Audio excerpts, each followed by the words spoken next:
नमस्कार दोस्तों, स्वागत है आपका अपने चैनल स्टडी हेल्पलाइन में। दोस्तों, आज मैं आपके लिए प्रैक्टिस सेट 8 लेकर के आई हूँ, जो कि आपके आने वाले एग्जाम्स के लिए काफ़ी ज़्यादा इंपॉर्टेंट है। दोस्तों, ये वाले क्वेश्चन जो है वो आपके प्रीवियस ईयर में बार बार रिपीट हुए हैं एंड जो आपके आने वाले एग्जाम्स है उसमें आने की पॉसिबिलिटी है।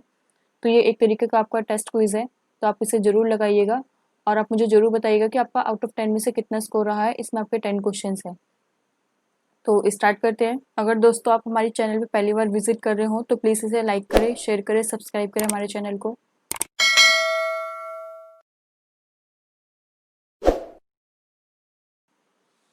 तो फर्स्ट क्वेश्चन है हमारा, भारत में सर्वप्रथम 2 अक्टूबर 1959 में पंचायती राज व्यवस्था का शुभारंभ कहाँ से किया गया?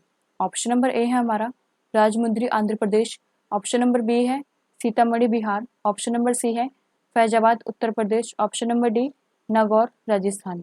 तो आप इसका राइट आंसर बताइएगा क्या होगा। दोस्तों, आप इसका राइट आंसर वीडियो को पॉज करके कमेंट बॉक्स में बता सकते हैं।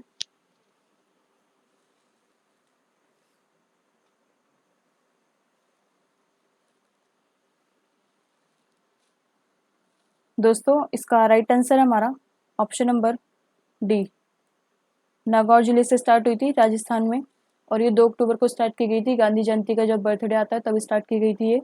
और किसने स्टार्ट की थी ये? जवाहरलाल नेहरू ने स्टार्ट करी थी। तो आप इसे भी याद रखिएगा, जवाहर लाल नेहरू। ये आपका आर्टिकल किस में आता है? पंचायती राज आपका कौन सा आर्टिकल में आता है? वो आपका आर्टिकल 40 में आता है। तो आप इसे भी याद रखिएगा, कई बार ये एग्जाम से पूछा गया है कि पंचायती राज कौन सा आर्टिकल में आता है, तो आर्टिकल 40 है वो आपका। तो आइए नेक्स्ट क्वेश्चन पे चलते हैं। राज्यों में राज्यपाल की नियुक्ति कौन करता है? ऑप्शन नंबर ए प्रधानमंत्री, ऑप्शन नंबर बी राष्ट्रपति, ऑप्शन नंबर सी गृह मंत्री, ऑप्शन नंबर डी भारत के मुख्य न्यायाधीश। तो इसका राइट आंसर क्या होगा हमारा?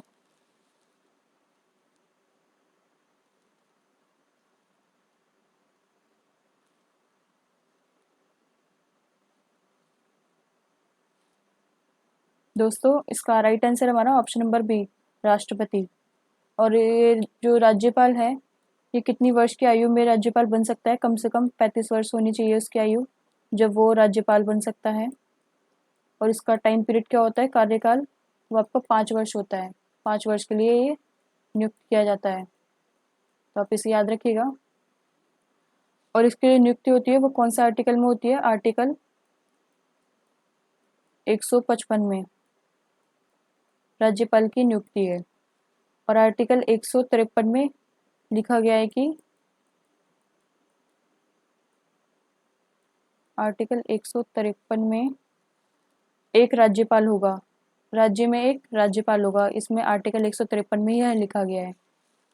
और जो राज्यपाल है वो एक राज्यपाल 2 या 2 से अधिक राज्यों का राज्यपाल हो सकता है। तो आप इसे भी याद रखिएगा। तो आइए नेक्स्ट क्वेश्चन पे चलते हैं।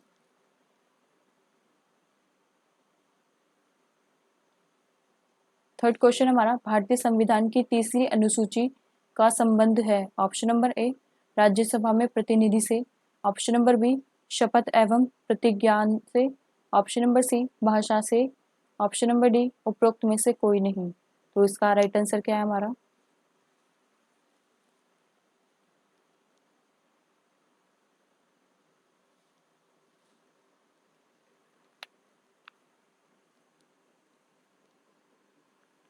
दोस्तों, इसका राइट आंसर हमारा ऑप्शन नंबर बी। आर्टिकल जो ये आपकी अनुसूची तीसरी है, शेड्यूल थर्ड, उसमें यह लिखा गया है कि शपथ एवं प्रतिज्ञान से। और जो भाषा है ये 8वीं अनुसूची में आती है आपकी।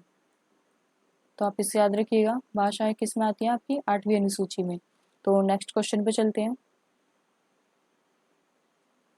डीएनए का प्रमुख कार्य है। ऑप्शन नंबर ए प्रोटीन संश्लेषण, ऑप्शन नंबर बी कोशिकीय परिवहन, ऑप्शन नंबर सी कोशिकीय श्वसन, ऑप्शन नंबर डी अनुवांशिक क्रियाओं का संचालन। तो इसका राइट आंसर क्या है हमारा?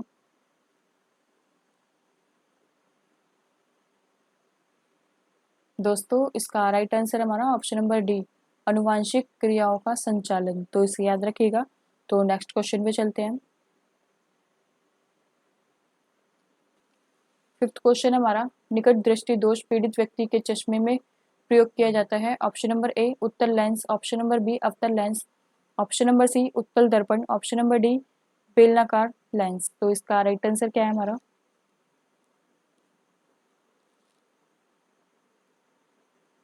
दोस्तों इसका राइट आंसर हमारा ऑप्शन नंबर बी अवतल लेंस। अवतल लेंस का प्रयोग किया जाता है निकट दृष्टि दोष में। इसमें व्यक्ति को दूर का नहीं दिखाई देता। इसका अपोजिट होता है ये, अगर आपका निकट दृष्टि दोष है तो उसमें आपको दूर का दिखाई नहीं देगा, अगर आपको दूर दृष्टि दोष है तो उसमें आपको पास का दिखाई नहीं देगा। तो ये अवतल लेंस का प्रयोग किया जाता है निकट दृष्टि दोष में, और जो दूर दृष्टि दोष होता है उसमें आपका उत्तल लेंस का प्रयोग किया जाता है। तो आप इसे याद रखिएगा, अगर आपको दूर दृष्टि दोष है तो उसमें आपको अवतल लेंस का प्रयोग किया जाएगा और उसमें आपको पास का नहीं दिखाई देगा। सही से पास नहीं दिखाई देगा, जितना भी होगा आपका पास का नहीं दिखाई देगा। तो आप इसे याद रखिएगा। तो नेक्स्ट क्वेश्चन पे चलते हैं। 6th क्वेश्चन हमारा, डायनमो ऊर्जा का रूपांतरण करता है? ऑप्शन नंबर ए विद्युत ऊर्जा का यांत्रिक ऊर्जा में, ऑप्शन नंबर बी यांत्रिक ऊर्जा को विद्युत ऊर्जा में, ऑप्शन नंबर सी ऊष्मा से यांत्रिक ऊर्जा में, ऑप्शन नंबर डी ये रासायनिक ऊर्जा से विद्युत ऊर्जा में। तो इसका राइट आंसर क्या है हमारा?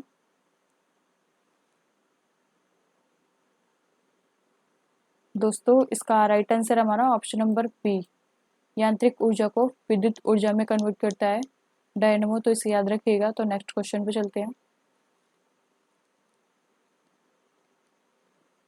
चरकुला प्रमुख लोक नृत्य है? Option number A Bundelkhand, option number B Brajbhumi, option number C Awadh का, ऑप्शन नंबर डी इनमें से कोई नहीं। तो इसका राइट आंसर क्या है हमारा? इसका राइट आंसर हमारा ऑप्शन नंबर बी ब्रजभूमि में ये किया जाता है लोक नृत्य चरकुला। ये वाला जो डांस है ये बहुत ज़्यादा फेमस है, ये यूपी का है।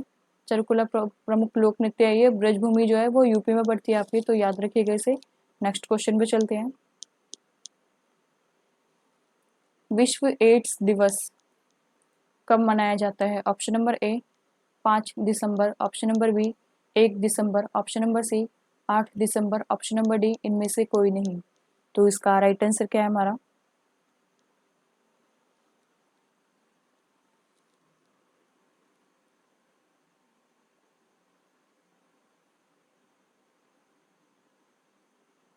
दोस्तों इसका राइट आंसर हमारा ऑप्शन नंबर बी 1 दिसंबर को मनाया जाता है एड्स दिवस।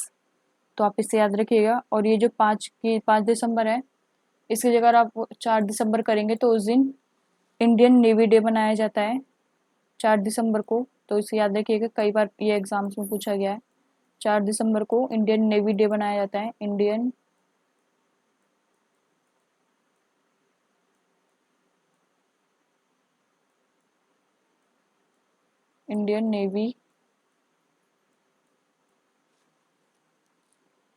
नेवी डे कब मनाया जाता है आपका?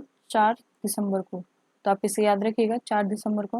और जो 10 दिसंबर को है उस दिन ह्यूमन राइट्स डे मनाया जाता है, मानव अधिकार दिवस। तो इसे याद रखिएगा। नेक्स्ट क्वेश्चन पे चलते हैं। 9th क्वेश्चन हमारा, the new wealth of nation के लेखक कौन हैं? Option number A Surjit S Bhalla, option number B Ramesh Bhalla, option number C Victor Mallet, option number D नेपेन थ्रेल। तो इसका राइट आंसर क्या है हमारा?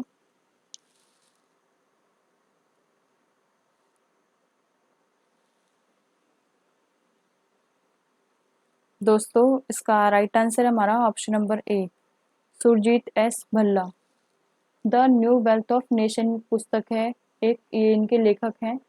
अगर हम इसमें से न्यू हटा दें, द वेल्थ ऑफ नेशन के नेशन जो है, ये पुस्तक किसने लिखी थी आपकी? एडम स्मिथ ने।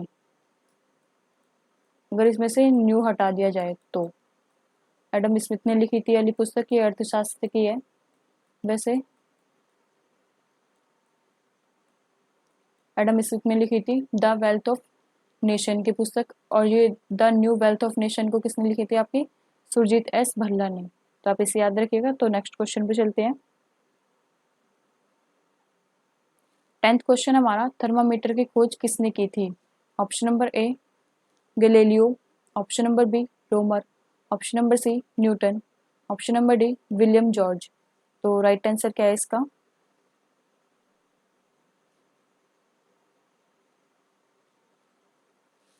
दोस्तों इसका राइट आंसर हमारा ऑप्शन नंबर ए, गैलीलियो ने की थी इसकी खोज थर्मामीटर की। तो आप इसे याद कर रखिएगा। तो कब की थी ये थर्मामीटर की खोज? 1596 में। 1596 में की थी गैलीलियो ने। तो आप इसे याद रखिएगा। मैंने आपको एक क्वेश्चन दिया था लास्ट प्रैक्टिस सेट में, प्रैक्टिस सेट 7 में। उसमें एक क्वेश्चन पूछा था आपसे, क्वेश्चन ऑफ द डे, संपत्ति के अधिकार को किस संविधान संशोधन के द्वारा मूल अधिकार से हटा दिया गया? तो उसमें मैंने आपको ये 4 ऑप्शन दिए थे। तो आप इसका राइट आंसर मैं आपको बता देती हूँ। तो इसका राइट आंसर हमारा ऑप्शन नंबर सी, 44वें संशोधन के तहत जो है मूल अधिकार को हटा दिया गया था, उसको विधिक अधिकार कर दिया गया था। ये कब किया गया था आपका? ऑप्शन, ये जो संशोधन है वो आपका 1978 में किया गया था संशोधन। और अब आपका जो आर्टिकल है संपत्ति का, वो कौन सा आपका? आर्टिकल 300 ए। अब आपके आर्टिकल 300 ए में दिया गया है संपत्ति का जो अधिकार है वो एक विधिक अधिकार बन चुका है। और पहले कौन सा आर्टिकल में था आपका? आर्टिकल 31 में। तो आप इसे याद रखिएगा। तो अब मैं आपको आज का क्वेश्चन ऑफ द डे बता देती हूँ।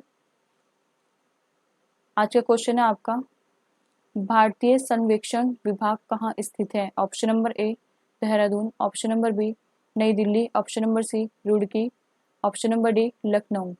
तो राइट आंसर क्या है इसका? आप मुझे कमेंट बॉक्स में करके बताएंगे कि इसमें से आपका कौन सा राइट आंसर है। तो मैं आपके कमेंट्स चेक करूँगी। तो मिलते हैं आपको ऐसे ही अगली वीडियो में। अगर वीडियो ये आपको अच्छी लगी हो तो प्लीज़ इसे लाइक करें, शेयर करें, सब्सक्राइब करें हमारे चैनल को। Thank you.